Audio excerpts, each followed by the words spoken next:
Hello and welcome to the Crumbs on the Carpet podcast. I am Justin and today I'm joined by Connor, Sarah, Barick, the chronic stutterer. Yeah, the really bad stutterer. The man who talks as if I've already edited badly before I even edit. How about this? I will murder your Barick, children. you're going to get choked. not in the fun way. Wow! The innocent person makes the dirty joke. Alright, so today we are here to talk about how game difficulty affects the enjoyment of a game. So we're talking about video games, essentially. Why does this really matter? Connor, do you have anything to say about why it matters to you? Because I fail at games if they're too difficult. That's word enough. That's when you need to read the rule books, and it says "Get good." I don't like the rules. G-I-T-G-U-D. I don't like the rules, and I don't like playing with them. Yeah, it's fine. Obviously, difficulty can affect the way that you genuinely enjoy a game. If a game's too difficult, it can be either to a point where you can't actually enjoy the game, or it's just tedious. Or you want to break your disc. Or you die all Or the your time. computer. So I've already As if done it's that once. tedious. Or if it's too easy, what's the point of even playing the game? Like there's walking simulators now. That's the official term for it. Or not the official term, that's like the unofficial slang term for games where the only gameplay is you're walking from point A to point B. Hey So man, Slender. walking can be really hard Kind of. sometimes. Except for Slender gets harder as you get more pages. I think the best example is Gone Home. There's a video game called Gone Home where I've seen where the people have played it, but I haven't. there's a lot of people who complain about those kind of games. Now, if you're a narrative buff, a lot of people love those games, but a lot of casual gamers really don't enjoy them. The reason why is because there's really no gameplay there. The gameplay is I'm walking from point A to point B, I might pick up a thing and hear a story, but there's no way I can actually engage with the game. Hey Justin, If that makes any sense. I mean, we're on the same page with that about too easy. co-op exists. That's a walking simulator. Oh, no. Oh. But then there's also Clop, the horse Couldn't we version. not?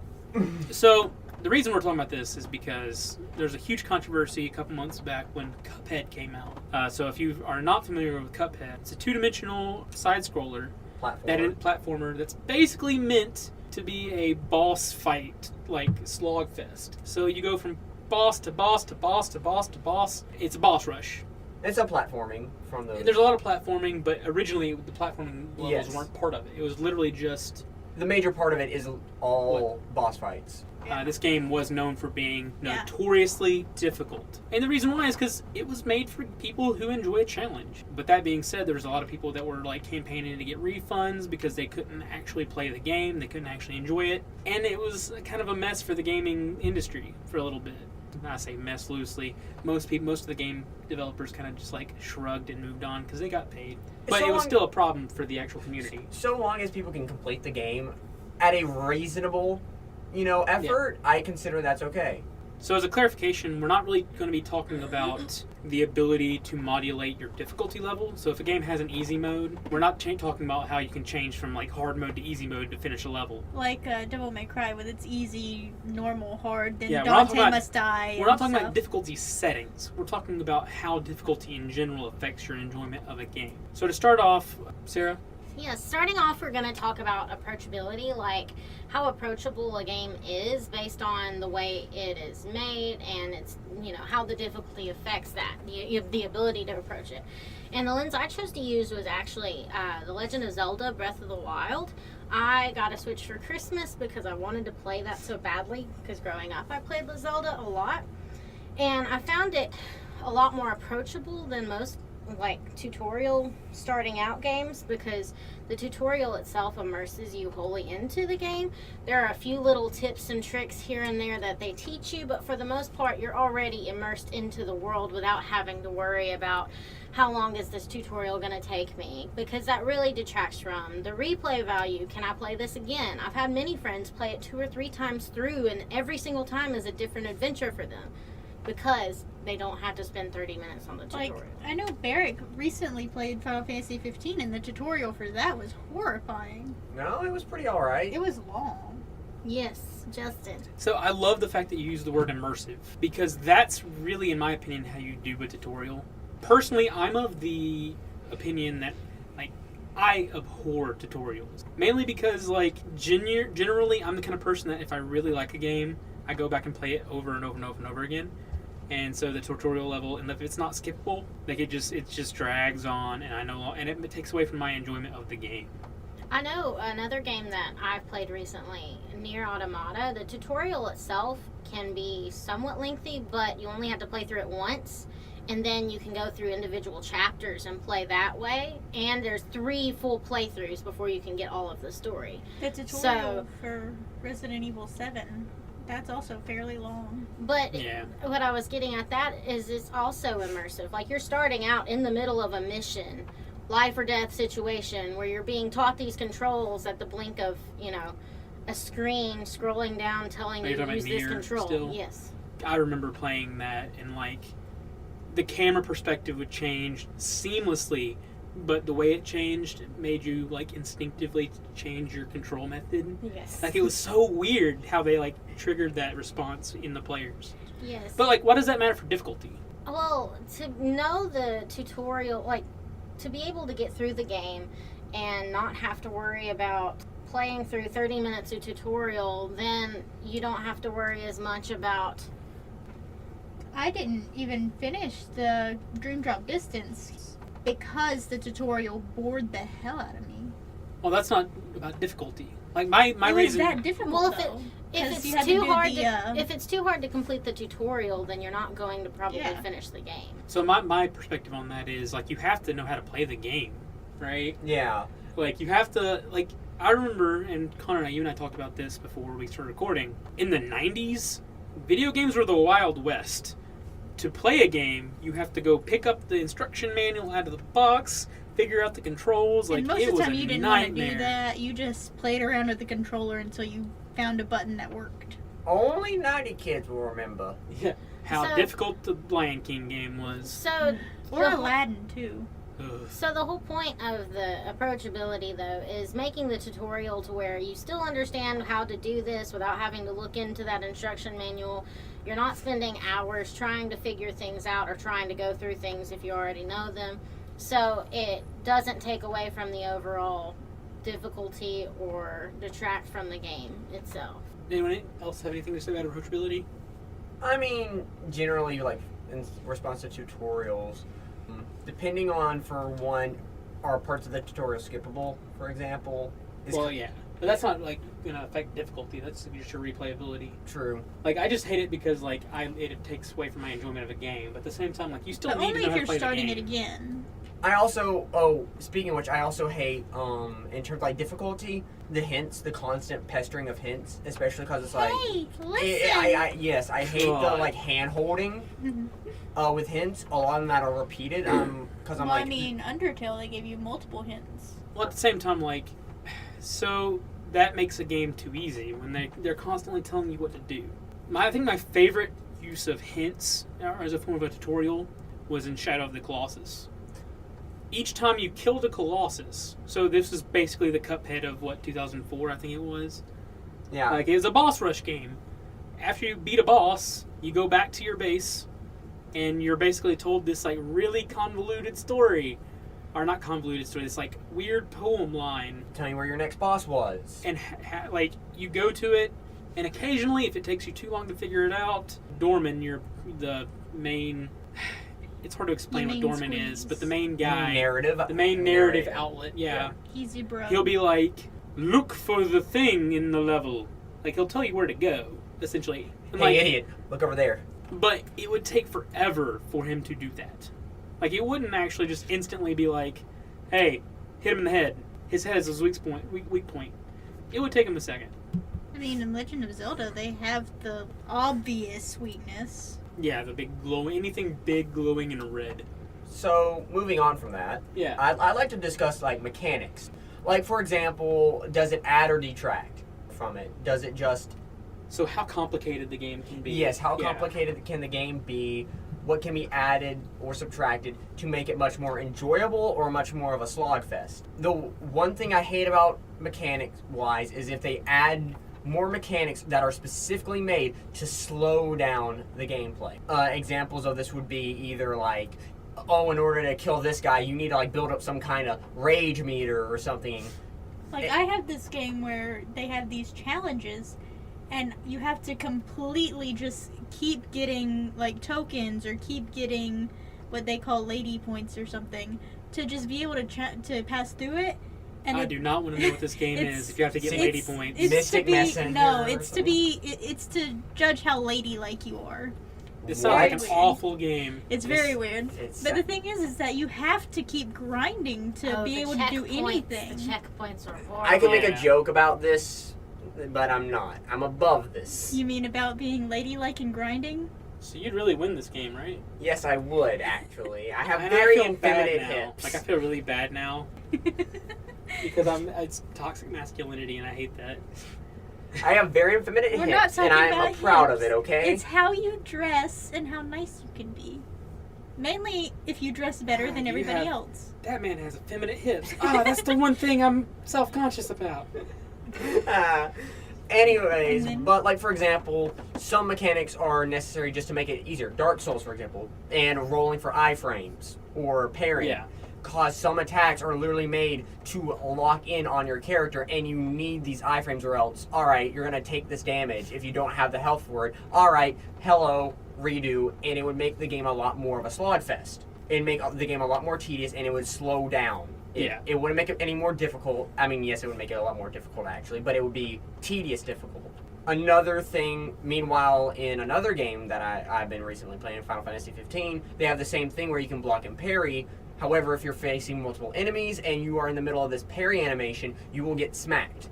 And I hate this simply because it's like, all right, what am I supposed to do then? Just hold down my block button and just keep rolling everywhere? I feel Well, like that's they're 'cause you're not trying. I feel like they're trying to make you rely on your teammates for that one, though.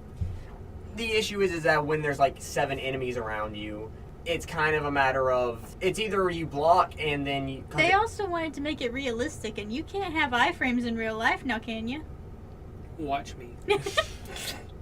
I mean, technically speaking, you can't like phase in and out of existence, can't? You guys keep making these challenges to me, and One day, now I've got to phase day, through Justin solid will- objects. I've got to flicker myself. One day, Justin will transcend us all. Yeah. It's because we keep challenging him. Well, I love challenges. Hence why I actually enjoy Cuphead. It's just a matter of, for me, mechanics kind of are a big deal to me. Like, it's a matter of, it makes the gameplay fun for me. I usually don't care about, for example, like how strong a boss is, or Yeah. it just depends on how useful it is. I also hate added mechanics out of nowhere that are That specific. are never used again. Again. Specific for a mission. Like I know, in my favorite video game series of all time, we've talked about this in the last episode, Mass Effect. In Mass Effect 2, every couple missions there's a random new mechanic thrown in. Like there's a level where you have to like stop machines from breaking 30 boxes. That's just like, and it's never done again. It's never referenced again. And then again in Kingdom Hearts, for the different worlds, you have different mechanics thrown in. Like, that's just kind of annoying. Like in The Little Mermaid, you gotta be able to do rhythm games in the second one. QTEs. The God, quick time Also, I events. hate Oh, I hate God. mechanically wise when QTEs are specifically made to make the fight a bit more challenging.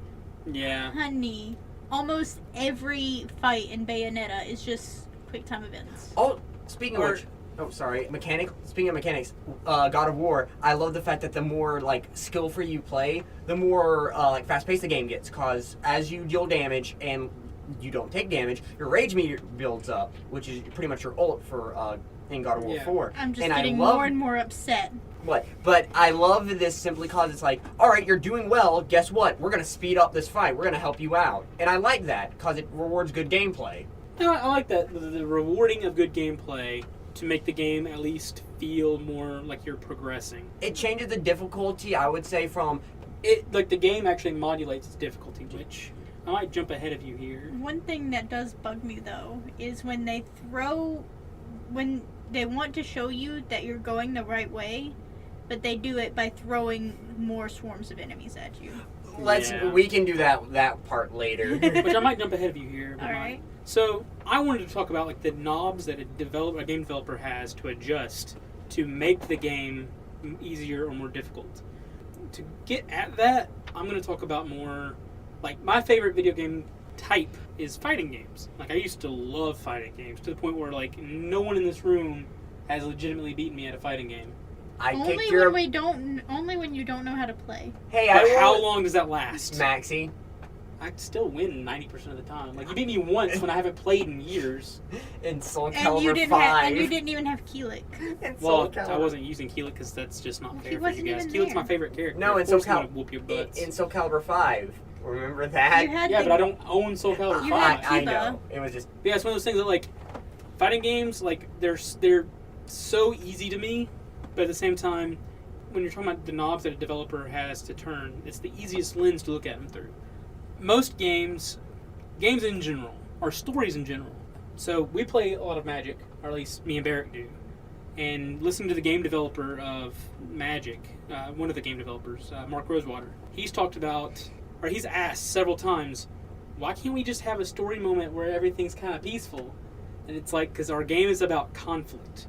And you're hard-pressed to find a narrative that has no conflict. Like I'm not every challenging Final- you here because like they every exist. Final Fantasy game has at least some sort of war. Barrick brought that up last Yeah, night. that's something else. But yeah, like, I'm not challenging you to find one that doesn't have conflict, because I know they exist. Like, there's a movie. Well, you have to have a conflict. But even then, like, the heart of narrative is conflict. I just want some slice of life, dog. Then Well, watch even an Slice of anime. Life has conflict. Fair enough. Yeah. Just not like Grand Eos. Like, you're not fighting Well, a I mean, dragon or something. But you're in trying to order- get your grades up. In order to really have a narrative, you kind of have to have conflict in some form or fashion, even if it's just some kind of small thing. The only case where that's not possible is when you're doing like a study-based type, where you're just studying a character. There is a book about that, or stream of consciousness, where it's just taking you through these people's lives. But even then, there's still conflict in those lives. But all this to say, like, the way games usually present conflict is usually just putting you up against a random bad guy. That's usually how they express it. Either that or, which even in the games where they don't put you up against a random bad guy, like I'd say Legend of Zelda, with the Zelda games, like the main conflict is you're trying to save the world from Ganon, or Ganondorf, depending on the game. It's still Ganon. Yeah, I mean, Ganondorf is still Well, there's Ganon. other ones. There's like the Wind Sorcerer, Vatai. That's in the child storyline. Yeah. Well, we're not getting into the Zelda timeline. But most of the time, like if you're talking about Zelda canon, you're mostly talking about Ganon and one of his iterations. And even like when you go to Vatai, like that's even referenced as a way for Ganon to interact with the timeline. Anyway, so like the big epic theme is Link versus Ganon or Ganondorf. But even then, Link has still got to go fight some Octoroks. He's still got to go fight Moblins. So these things still exist, like these random mooks that you have to fight. So to look at it through fighting games, since it's the purest, you have your character versus another character. Honorable combat. So some of the knobs that a developer has to turn in this is they can adjust the enemy's stats to where either they have an insane amount of health so that your attacks, you're going to take an hour for this, or they have an insane amount of defense to where like your attacks aren't doing any damage. I've just got a pickaxe at this guy. And that's always annoying. Or don't forget, they hit you once and then you're KO'd. Yeah, or they can adjust the offensive capability of a mob. At which point, like, they can just one-shot you, and then it's like, any second now, I could die. But, like, in the context of like a survival horror game, that's cool, right? Yeah, that Yeah. puts you on edge. That puts you. That's the point of the game. but we're Especially talking if they about, don't give you a weapon to fight back with. Yeah, But when you're talking about something narrative-based, like Zelda, our previous Yeah. example, you need to be able to that beat is them and get past obnoxious. And then there's another knob they have to turn where it comes to modulating your stats, so they can actually adjust the damage output you're doing, which it goes into player choice a little bit, which Connor's going to talk about that in a moment. They can adjust your stats or make it where your stats are basically worthless here. So I'm trying to think, what was the game that it would, like, basically like D&D. So in D&D, to hit a character, if you're not playing a sorcerer character, which, why wouldn't you play a sorcerer? It's so much better than rogues. Flexibility. Screw you. It's also better than Hey, wizards. bards. Bards, you can Okay. seduce everything. It's great. But, like, And- if we're playing a conflict-based story, I want You as do many need a magic sorcerer. characters as I can. Like, I don't care about your, like, But why would you not? Bolt can answer every question. But why wouldn't you want to be a bard so you can get mass suggestion and get everyone to do the cha-cha slide for a year and a day? Because I'd rather just kill the enemy. Well, That's the point of a battle. And this is going back into mechanics. What's to stop me from introducing an anti-magic field, which is actually a thing? Anyway, Then you're so Mass suggestion. unless you're playing like a magic character, you can actually, like in D&D, you have to roll a D20 and you have to hit the AC, the armor class of you have to make a higher roll than the armor class of whatever you're meet attacking. it or beat it. Or you just hope you get a nat 20. Well, that's not neither here nor there. I'm actually talking about like how it actually works. So if I have an armor class of 16, Connor has to roll a 17, 18, or 20 to hit me. So you can actually modulate that. So the number of dice I have versus an armor class of like, what, 32? I'm never going to hit that with a freaking D20. Hence why you would Obviously. rely on a spell to Yeah. that auto. But you can actually, you can get extra dice, right? Yes. So it's like you can, if you're at a certain point, you can roll more dice. I can give you an extra dice as a bard. Yeah, so you can roll And that's 2 why we beat D20s that and be dragon. fine. That's another element of difficulty where by modulating your stats, by making where you can only like roll a single die to hit this guy, or your attacks just don't do anything because you're not at a certain level. And then there's, for the knobs, how many enemies? Yeah, there's another knob. How many enemies are in a room? And this is probably one of my least favorite knobs that developers tend to turn. I hate this as well. Like I said, Mass Effect's my favorite video game series ever. That being said, I've played it over 100 times. Or not 100 times, I'm exaggerating. I've played it enough times, and because it's my favorite game, I feel like I can be super critical about it and be okay with it.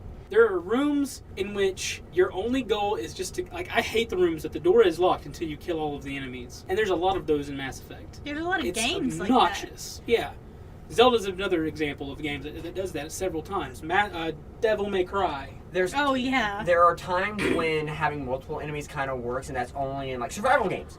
Because you're supposed to feel very, encumbered, like zombie games, for example. Multiple enemies supposed to bring out the kind of, I guess, fear for your life. In Devil May Cry 4, they have the torture chamber, which is like you have to use your Devil Bringer to go across the thing, and if you fail once, you'll fall into a pit of enemies again and again and again, and they'll just keep respawning. No, I remember And that. you have to beat all of them to get back up to where you're trying to go across the thing again. Don't- Guess who never fell into it? Because I have no idea what you're talking about. So, all right, I'll help Connor with this one. So it was basically a room where you had. Oh, she already explained it. Yeah, There's no point in further There, explaining it. it was the hallway, like, room. Yes, You I- just fall into it and there's a bunch of enemies. Yeah, Yeah, there's and they a- keep you- respawning yeah, you would every grapple. time you fall in. And for example, you could also hit one of the spikes there and take extra Yeah. damage. Yeah. So when you just flood a room with enemies, that's just tedious. I don't want to play this game anymore if you're doing that. Like, that's just obnoxious. Like, I will say, going back to your example with the amount of enemies flooding it,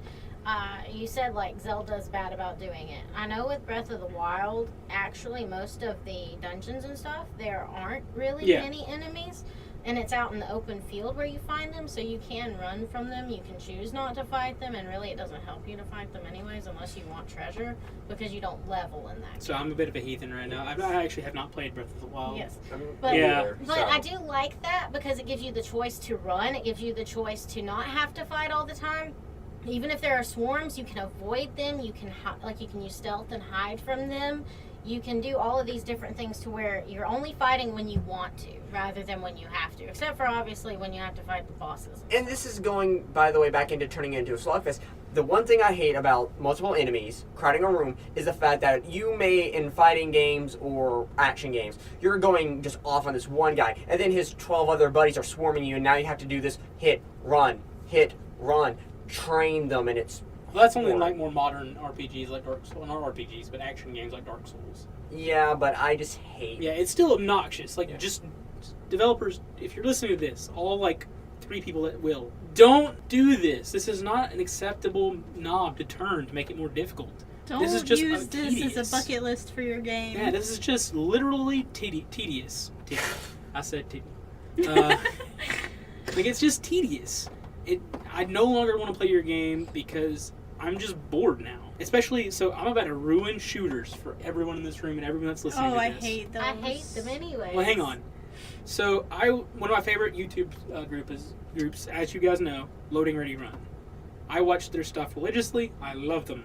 One of their channels is, one of their shows is Talking Simulator. and it's two of their main people, Alex and Cam.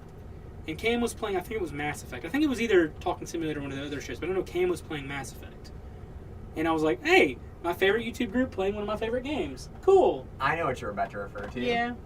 Cameron actually talked about it, and he was like, hey, I just wasted a world interaction ticket because he missed a shot. Whoever was on him, I think it was Alex, like I said. What do you mean by that? Well, if you think about with a shooter, your bullets are generally your only way of interacting with the world around you. So by missing a shot, like, this is your only method of interacting with the world. Like, Dead Space is bad about that, too. Yeah, basically. Yeah, but Dead Space is kind of more of a horror game. Well, 1 and 2, let's not talk about 3. It's at the point where it's a shooter now. Yeah, let's not talk about 3. And it goes even further, because, like, I followed Cameron and Alex both on Twitter, too. So, and occasionally, like, whenever Cameron's posting us that he's going live, and he's playing a shooter game, he literally uses the phrase, it's time to go click on some heads. Point and click adventure. So it's like, this is the first-person shooter is the natural evolution of a point and click. But it's like, it's kind of obnoxious when all you can do, don't get me wrong, they have perfected the shooter. The shooter is solved. I don't think there really is anywhere to go up, even though there's like yearly Call of Duties. And For it's some the same stupid reason. game It's the every same time. game every time. But that's the thing, like, they're trying to make money off of a solved format.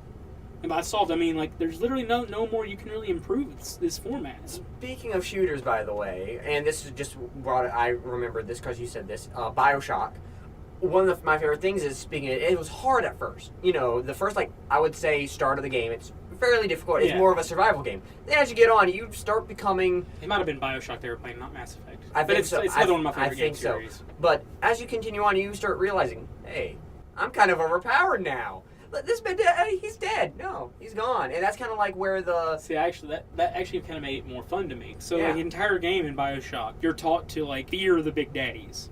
But it comes to a point where you've got all these weapons, you've got all these powers that are all upgraded, and you're just like, let's go hunt big daddies. Like, literally, I would make it my goal to kill every big daddy in a room and wait for them to respawn. Or a level. It's like the Persona Q or Persona games where they have FOEs that can attack you at any time in the floors, but you're taught to run away from them the entire time. I hate that they use the acronym FOE. Which gets old, but... Just call them foes. Yeah, which gets old, but once you get to where you're high enough, you can actually battle them and get some decent stuff from them, but running it gets old. Alright, so I think, Connor, you want to talk about player choice, right? And how that affects difficulty. Yeah, because, like, the Pokemon games, that franchise, it's made games for years. I've never played Pokemon. No, I have. I swear to God, you already don't have Netflix. I've played Fire Red. I've played Sapphire and Emerald. I've played Diamond and Pearl never had. They didn't have the third one. No, they did. Platinum. They had Platinum. Yeah. It's been ages. And I played White. You played almost every third game. Except White and Black too. I've played at least one from each. Same. See, like, I wish I just waited for the third game every round, but usually I'd get one of the first few. Like, I had Ruby, we had Diamond, and you had Diamond. Adam got Pearl, or cousin Adam always got the one that we didn't get. Yeah, because you and I always wanted the same one for some reason, even though, like, we actually hung out more than me and Adam. Like, even though it's smarter to just get opposite. I just really well, usually liked I'd be like, Legendary. I'm gonna get Diamond, and Connor was like, I also want to get Diamond. Because I was like, I dang liked it, the Connor. Alpha better than Palkia. Palkia. As you were saying. But Pokemon. okay, so in Pokemon, you can make your adventure a lot harder if you choose not to grind through different Pokemon in the first few levels. Like in the first games, you actually had to grind up to even face the first gym if you chose the wrong starter. I mean, kind of. Oh yeah, if you chose I remember. If you chose Charmander Yeah, instead of Squirtle or Bulbasaur, with the first gym Pokemon, was impossible. yeah, the first two gyms. Like I picked Charmander my first time because I got Blue like a year before Yellow came out. But it was Well, like I recently got Pokemon Yellow, and I started trying to play it, and oh my god, trying to get through with Pikachu is difficult. I mean, it's doable. It's doable. The issue with that is like they want to encourage you to go collect more Pokemon. Yes. But like, I see what you're saying. Like, I know Fire Red. Like, I wanted Charmander destroyed. I didn't finish my thought earlier. So I played Blue. My first Pokemon game was Blue. I picked Charmander on my first go through because Charmander through Charizard, that line was my favorite in the original 151. So I liked Squirtle I better. wanted Charmander. And then I got wrecked by Brock because literally he was trash against Brock. Get good. Yeah, I I even grinded. I to think- and like he didn't learn any moves that were good against Brock. I had a Charmeleon and Sorry, Go get you a because Butterfree. I was about to say in Fire Red, I'm pretty sure at this time Steel was introduced. Steel was in Fire Red. and Anyway, Charmander anyway. could get Metal Claw and made Well, that I was gonna talk about tedious. that, yeah. Yeah. So they fixed that in Fire Red Leaf Green where Charmander could get Metal Claw. However, anyway, Go get you a Butterfree. I had to restart my game. I picked Squirtle. I wrecked Brock's face because I hated Bulbasaur. Who liked Bulbasaur? He was there. Bulbasaur was great. I mean, I like him now. Squirtle was my favorite. Yeah, like I had no good feelings about Bulbasaur when I first started playing Pokemon. That's why I usually got a Caterpie early on, so I could use Butterfree. Yeah. Yeah. With Charmander, because Charmander was my favorite too. But yeah, they fixed it in Fire Red Leaf Green, so like Charmander can actually fight Brock by getting a But Metal Claw. with the newest games, X, Y, and Sun and Moon, they don't want you to grind because if you grind, you make the game so easy. Yeah, don't they actually input diminishing returns in an area now? Well, it's also a lot easier to get through the story. Like, I finished X, I want to say, in a day. Yeah. And it Like- normally takes me a little bit longer to get through a good Pokemon. Like, not that it wasn't good, Yeah. but The way that they do it is they want you to keep walking and to keep going. They want Yes. you to Yeah. explore. They Yeah. made it to where you would earn actually more XP if the creatures were on the same level, pretty much. yes. Meanwhile, if you were fought, the higher you went, the diminishing returns of the experience, like you said. Yeah. Yeah. And And in Sun and Moon, you can't grind. no, it's It's basically impossible. Impossible to grind. See, that's the reason I haven't played that game. Like, And I haven't played a Pokemon well- game since White. You got to be able to get through the tutorial, which is half the game. I forgot. Like, I remember sitting down to watch someone stream Sun and Moon when it first came out. I think you And were like watching literally, Loading you and I, Ready Run. yeah, I was Loading Ready Run, and they spent the first episode. So they did like 3 episodes of Sun and Moon, and the very first episode was 2.5 hours to 2:45 or something like that. And they weren't even finished with the tutorial yet. Like literally half of the game is the tutorial. And then if you can get through that, then you can't really grind or anything, so you have to keep going. And then like once you get to the Elite Four, you're probably going to get slammed the first time because you can't grind. And they make the Elite Four so much harder than they do the Islands leaders because you don't have gyms anymore. I actually never. I had beat the Elite Four on the first time through, so I think it's just a matter of how dedicated you are to doing it, anyways, even though it's tedious. Well, like I And said, that I goes can't. back I to can't. tedious Yeah, difficulty. I can't speak for Sun and Moon because I haven't played them. I've watched people play them, Like and I was a had- little turned off by just how long the actual tutorial level was. Like me and Sean, I had Moon, he had Sun. I got Primarina, and he got Incineroar. Yeah. And so what we did is we decided to just trade our Pokemon over, beat the Elite Four that way, and then trade them back. Was Primarina the good one? The Primarina seal. was the Yeah, water. the good one, the one that no one liked for some stupid reason. Yeah, I love I have the a team- coolest one. I have a team of But- seals I because they're hated. Seal I Team hated. 6. What was Litten? I hated Litten. Litten. Screw Litten. Anyway, Let's not go over that. Anyways, from what I remember, you never really needed a Pokemon like over, I'd say like 60. well, all the Pokemon games are Besides- balanced around level 50. So once you get to level 50, every level up has a diminishing increase. There are diminishing returns, mainly because PvP, they actually kind of like cut your level to 50. Yeah, if they go to take you PvP. down Yeah. to 50 or bring you I up. mean, and in all honesty, the only game where I found you need to be higher than that is like the original Gold and Silver when you're facing Red up on Mount Silver. Well, you still Oh, need to be God. over 50. But what I mean is like, you need to be like 80. It's just that like anything over 50, you're basically just kind of like wasting your time. but what I mean getting is where you flashbacks. actually need, in order to beat him, you actually have Yeah. to have Yeah. Because Right. like what didn't Really you have like a high. level 84 Pikachu? 85. 85. Level 85 This guy just So- walked up a hill with his pet rat and said, "Fight me." So that's the only No. case where I know of a trainer that had Pokemon higher than like, I think the highest I've seen other than that, like, I think mean, is 70 Red maybe. and Blue are in Sun and Moon, and they're hard. By But, like going back to how difficulty, if like your player choice in that. So Connor, you and I play Pokemon over and over again. Like, you know me. Me and you used What to do grind. what do I do when I play Pokemon games?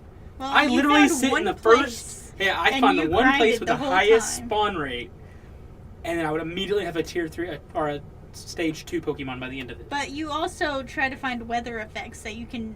No, that was for abuse. PvP. That was different. I'm talking about for actually getting through, because the reason I play Pokemon was never for the story. You had The Barick story was Sandstorm. tedious. I always hated the Pokemon You're stories. the EV trainer, weren't you? Yeah. Ah. So, like, but that was after the fact. Like, I'd beat the story, so I'd have access to the whole map, and then I'd work towards PvP. He had a party that is the Rude Sandstorm. I hate you so Yeah, much. I love my Sandstorm team. Y'all can shut up. So, like, I would, to get through the actual story as fast as I could, I would literally spend like 2 or 3 hours in like one of the very first few routes, whichever one I could figure out had the highest spawn rate. And my brain would categorize that like, I'm getting a spawn rate or a spawn once every minute. And I'd write it down, and I'd keep going until I found like the best route there. So before I even get to the first gym, like I would have Charizard or Blaziken. One thing that I loved about, I think it was, well, I know X let you do it with your rival, but Alpha Sapphire Gonna actually, give it to you. Gonna give it, sorry. but in Alpha Sapphire you could actually go back and challenge some trainers, so it made grinding so much easier. Yeah. Oh, you And can it was do that. so much You can do funner. that in Gold and Silver. And I mean, Yeah. it started you log them in early your on. your Poke watch or Poke app. I- It's not but- Poke app. It's like Poke Gear or something And- weird. Yeah, But with Poke it Gear. did get a lot easier to do that around the Sapphire Ruby. Yeah, because you don't actually even have to have Generation. them logged. You can just be Yeah. like, hey, I saw you before. You want to fight again, man? Maybe your Rattata got better. I definitely appreciate that, and I hope that happens in the new Let's Go, or else it's going to basically be worthless to even have Pokemon. Yeah. And to go on off that, it's kind of a matter of when it comes to difficulty in games, some games are pretty much based on how much grinding can you do in a day. Yeah. And like Final Fantasy, we could go over that. There's where Like that one, you can grind all you want. and you could just be like, all right, time to just one shot the final boss. And Just be careful with the mountain turtle. don't touch the green thing swimming in the sea or the red thing in the desert, and you're good. But yeah, like I think like for player choice, you have to ask yourself, what kind of game do I want to play? And I actually love it when they include player choice in your element of difficulty. Like in Final Fantasy 15, you can choose to fight the mountain turtle that is level 100, but you don't have. I'm gonna get to level 100. Well, like- I'm Well, gonna fight I that turtle. appreciate, and I'm gonna keep talking about this because I just recently beat it, but I appreciate, like, with the Zelda game, the new one, Breath of the Wild, it's ability based, not level based. So it's more about you finding better weapons, finding better armor, than it is about you leveling up. So, like, from the very beginning of the game, you can go face Calamity Ganon if you want to, right from the outset. I'm You gonna can go up do to- that. You can charge into the castle with nothing, die, but your you can go skinnies. in there Well, some people have done it. and you can, yeah, I'm gonna start and the you game. can do it though, and it allows that opportunity. And I appreciate games like that that'll give you the opportunity to choose. Do I want to go ahead and beat it without See, even but the worrying thing about is, like, anything I don't else? know anyone that would do that without having already beat it No. before. Gotta Yeah. start the But game. I just Calamity appreciate the Ganon. ability to choose what you want to do, which order you want to do it. So, like, Yeah. you can choose which divine beast you go through first. So I can kill Ganon, go up Mountain Dew and throw the ring in. Right? I really like to climb Mountain Dew, you know? Like, I also just like that it is more ability based and more collecting things rather than trying to level up constantly. Yeah, and that's the thing. Like not about level-based games, grinding. they encourage grinding. Yes. The thing is, like, personally, I abhor grinding. When you put grinding in your game, it becomes tedious. I don't want to play your game anymore. Unless That being said, like when I choose to grind, like when I say like I said, Like in games. Pokemon. Pokemon games to me were never about the story. It's about PvP. I always thought the story was just stupid. Like I don't care about the region team. I don't care about the gym leaders. But what about the team that wanted to get the world to be fashionable? that was stupid. Yeah. That was stupid. I didn't play that game, but that was stupid. That was Player? X. Yeah, that was X and Y. I didn't play X and Y. Oh, I thought you did. I played White. That was the Yeah. farthest Oh, I got. and then remember Team Plasma and all those guys? Let's not talk about Team Plasma. Yeah.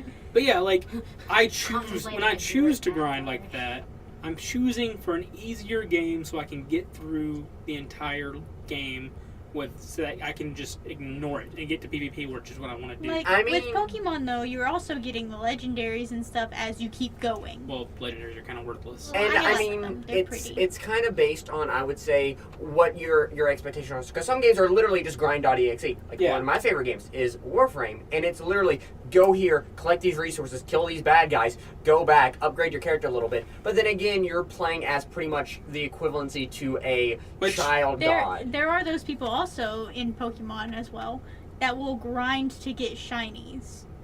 And that is a lot more difficult than just grinding for levels. But it's like, so y'all know the only game I really play right now consistently, it's Digimon Links. So it's one of those stupid gacha games. The grinding in that, though. The grinding is obnoxious, but like right now, I don't play any games right now. I don't own a decent computer to play games anymore, Like which I kind of have my enjoy that. DS. I mean, I have a DS, And but like, I have my console. I don't have a DS Lite. I have just a DSi or whatever. What is it? The 3DS. 3DS. I have just one with DS, the original DS. I mean, you can have my 3DS because I have another one. It's fine. I don't need it. But like, I also don't have any consoles. I have a PS2 and a Sega Genesis. Like, That's it. Like, I went and bought the PlayStation 4, and then, like, Sean's got his Xbox and stuff. And like occasionally for game nights, like we bring that, and that's cool. I I'll get bring a my PlayStation 3. I get a night where I can beat everyone at Soul Calibur. That's fine. So in Digimon Links, like that's the only game I play right now. It's from the stupid gacha games, and gacha games are notorious for milking you for cash, because the way that they earn money is by making you pay money to the game in order to skip the grind. Well, the It's game only that I going to was cost you $50 just to get past this one roadblock. the game that I was talking Or fill your about stamina. that had like the grinding for lady Lady points and points. stuff. It's a very Mm. weird name for them, but that game, it is also trying to milk you for cash because you have a currency that you can only get with real money, and you can only get some things with that currency. Yeah. Well, like, have y'all heard anything about the new Harry Potter gacha Yes. game? Yes. It is awful. I've already seen gameplay of it. I don't need to see any more. Like, literally, surprised there Paula is no didn't actual play gameplay. Are you telling me you don't like just tapping buttons and then just watching Well, it it's like go down? so. and- and It's this like is- that game Cookie Clicker. I know. Yeah. So Ew. I'm about to do an unpopular opinion. Probably. I don't know if anyone else agrees with me. If you agree with me, let me know. I hated Pokemon Go. I can agree with that. After the first, I like, started out loving it, it was but awesome it- because it was cool. but And they didn't introduce the things they said they would, like So, trading and even that- battling. so getting over that. So the only gameplay was me swiping on my screen randomly. I mean, I was walking around the park more often, which was cool. Like, everyone was out and about. That was awesome. So you could swipe your screen to catch more dudes. That's cool. But then there's the grind of, like, well, I want a Gyarados, so I have to go catch 700 Magikarp.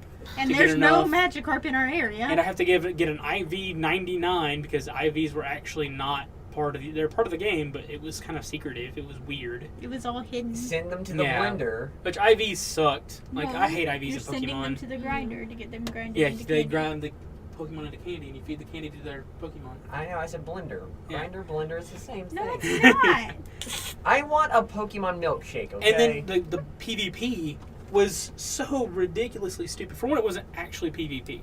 So you put your Pokemon in the gym to defend it, And But then they'll literally- defend it automatically. it'll You defend don't automatically. actually- but like the actual combat is literally just you tapping your screen rapidly and occasionally hitting super moves. Alright, I hate... Like, this is just stupid. I want to talk about this. I hated some of the super moves. Like, all right, he's a ground type. I'm a flying. That means his super move can't do nothing to me. Nope. It's like, all right, here's still half. Yeah, health. they did not actually incorporate any mechanics from the game, which they wanted it to be easy, I guess. But that's too Like, I don't. Yeah, but now it's just a monotonous. Like, there's no character to this game. It's just I'm surprised grinding. people. If anyone still plays it, I'm surprised.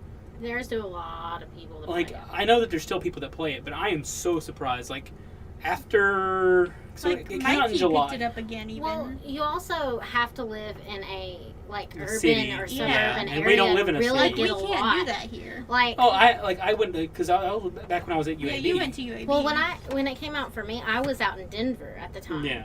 And Denver Metro, like they had meetups and everything, so literally you could do pretty much anything you wanted. We went to because that you were in an one- urban area. So I know at the time when it came out, I was still working at a church, So for the youth group, and our church had a Pokestop on it. So the youth group, like, we'd meet up at the church and we'd go, like, drive alongs, essentially, where I would be driving. My friend Dylan, another one of our other people that's going to be here occasionally, had my phone in his hand because we weren't. I was being okay. I was being the way that you're supposed to play it. Car. Yeah, we had kids in the car, so I was driving. Dylan had his phone in his left hand, my phone in his right hand, and he was catching everything for everyone. But then there's also the times that we got together and we walked around. Yeah, we walked around this area because our area has about 10 gyms. Pokestops were kind of not well. Which now now gyms are Pokestops. That's so cool. that helps a little And bit. we also even went to that one meetup that guy was holding, the libertarian guy. Oh yeah, there was a libertarian candidate that held a meetup at Railroad Park in Birmingham, and we went to that, and that was cool. And they had some pretty good Pokemon I didn't agree there. with anything. God. They had some pretty good Pokemon there and everything. Yeah. I got a drink So there. we walked around Railroad Park regularly. And they It was held cool. they had lures on it and everything. It was great. You could actually get water type Pokemon there, which was actually kind of. That's where I got my That's where I only got Magikarp. my Magikarps. Yeah. That's where I got my Gyarados. That Yeah, is so, actually where I got my point Heracross. being, Pokemon Go was the game had no mechanics. It had no difficulty modulators. It was just super easy. It had nothing. It was just a tap simulator. And all of the, I don't know how it is now because I haven't played it since November after it came out. Well, It now you wore can out- do raids and stuff like that. But is the battling better? That's the thing. Is the battling just still I know tapping, or- I believe they changed the battling mechanic, but I don't know if they changed it extremely. And so. then to go and get legendaries, you have to have special tickets to Yeah. to Yeah. do the That's just too events. much. It's just too And much. then they load the server too much to where you can't do anything it at that event. crashes. So getting back to the Harry Potter game, there's nothing there either. It's basically you're just tapping the screen. It's Harry Potter Go. Yeah, no, that's not. It's not actually Harry Potter Go. No, it's way worse. Yeah, it's worse. There's no gameplay. You pick your house, you design your character, You have energy. I and remember that. and it's energy, and you just tap. Yeah, you can 'cause run out of there's energy like memes that. for Oh, energy. I Yeah. can go over this actually. Because I watched it. No, it's just it's not a game. Yeah, you just play it. It's Well, not, you don't even play. the You just issue is that if you load start your screen yeah. and done. Well, if you start an activity and you run out of energy, you have to complete that same activity in a certain amount of time, or you quit the activity and you have to do it again the next day. The issue being is the fact that some activities require so much energy you can't complete it in one go. It requires the money. God. It is a horrible game. It's not even a game. It's literally just a cash grab. No, the whole Don't game touch is, it. hey, give me your money. Yeah, don't touch it. Just Anyway, Yeah. so getting through player choice, and so we've talked a lot about difficulty in games. So if anyone listening to this has any of their own ideas, or if you agree with our ideas, or if you disagree with us, let us know in the comments. You can get at me at Justin27M on Twitter, or at Justin27M. At Justin27M is generally my username on all platforms, just in case you don't want my political stuff, because my Twitter is loaded with political stuff. If anyone else wants to plug. Generally, my username is MadScientist369. I'm not going to tell you my Tumblr 369. Dang, she's fine. because my Tumblr is terrifying. My username for my Instagram is Sarah_the_starlight. But I also have a Facebook page for my crochet business, and it is Starlight Stitches. If you just want to contact me through Facebook because you don't have an Instagram. Are you still a hobo? I'm still a hobo. I'm playing Bum Simulator now, actually. So, has your cardboard box gotten any better? Yes, I put a metal rooftop Have you over actually it. gotten Netflix yet? Have you gotten a couch in there yet? No. Oh. I'll be stealing Justin's. Aww. Alrighty though. So if you want to get at us as a group collectively, our email is crumbsonthecarpet2018@gmail.com. And we are the Crumbs on the Carpet. Signing off. See ya. That wasn't difficult. Bye!